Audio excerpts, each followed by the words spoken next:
Numerology.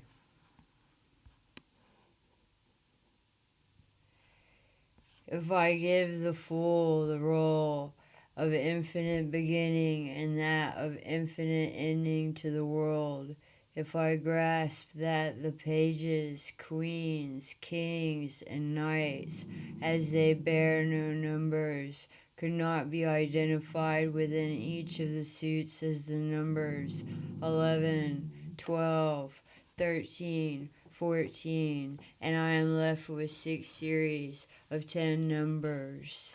Swords from 1 to 10, cups from 1 to 10, pentacles from 1 to 10, wands from 1 to 10, major arcana from the magician to the wheel of fortune, and again from strength to judgment.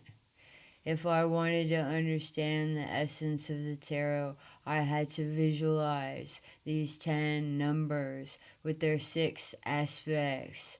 For example, the 1 includes the 4 aces plus the magician and strength. The magician is represented by a man and strength by a woman. The sword and the wand are active symbols, while the cup and the pentacle are receptive symbols. What this showed me was that these 10 numbers could not be defined as male or female, but were androgynous at all times. In traditional numerology, however, I discovered that the number 1 was claimed as the first odd, active, male number, representing the father, the unit, and the number 2 was the first even number. One that was passive and female, representing the mother and multiplicity.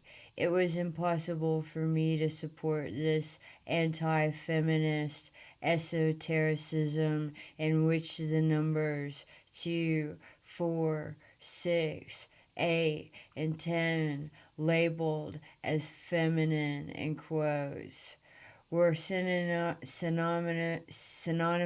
with obscurity, could associate with it, were synonymous with obscurity, cold, and negativity, and were the odd numbers 1, 3, 5, 7, and 9 were exalted as male and associated with light, heat, and the positive. To avoid this, I eliminated all concepts of masculinity and femininity when defining the 10 numbers. I chose to associate the even numbers with receptivity and the odd numbers with activity. A woman can be active and a man receptive.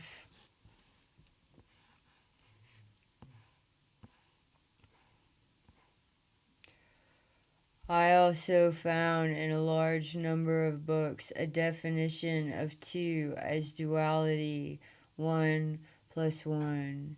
This seemed quite clumsy to me when applying it to the tarot, because if we adopt this theory, all that remains to be done is to interpret each of the following numbers as simple additions of units of 1. 3 would therefore be 1 plus 1 plus 1.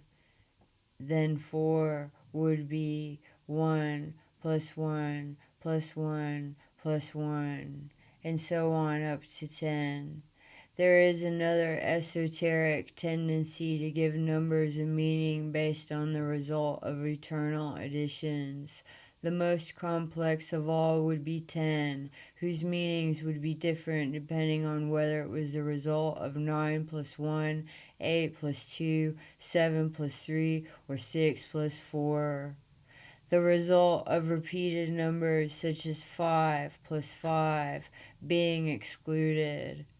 As there is no reason for this system to stop with simply adding 2 figures, it leads to aberrations like 10 equals 1 plus 2 plus 3 plus 4, or 10 equals 3 plus 5 plus 2, and so forth. A symbol is a whole, just like a body. It would be ridiculous to claim that the human body is the sum of 2 legs, 2 arms, 1 torso, 1 head, and by continuing along this path, 1 liver, 2 eyes, and so on. It is similarly absurd to define each of the 10 numbers in the tarot as the sum of other numbers. To understand its message, we should consider each of these numbers as an individual with its own particular characteristics.